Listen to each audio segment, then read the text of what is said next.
All right. Welcome to another edition of History Illustrated. Right now, I'm about to explain a vocabulary word for you. It's a pretty simple one, so let's go ahead and get started. It is the word manufacturing. So I'm going to write it down here. Manufacturing.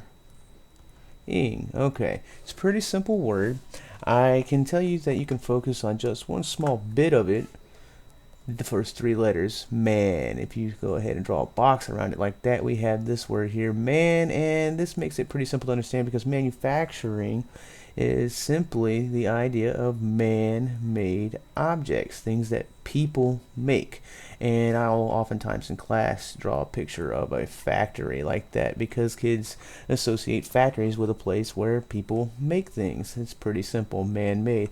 And if you also look inside the word manufacturing, we have another root right here that looks very similar to factory. So, man made things in a factory. Another thing that kids are familiar with is this right here. And it might not look like much right now, but if I draw something that would resemble a cash register over on this end and put a conveyor belt up here, and you would recognize this as something you might see in a supermarket, and you would put something like food over here of some sort, and it would go down, and when you got to the end, you would pay for it.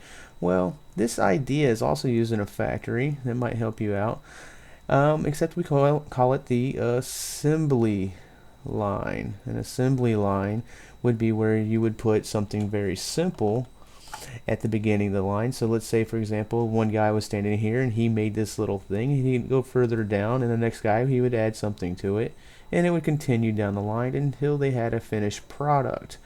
That's pretty simple definition of manufacturing, and that'll be it.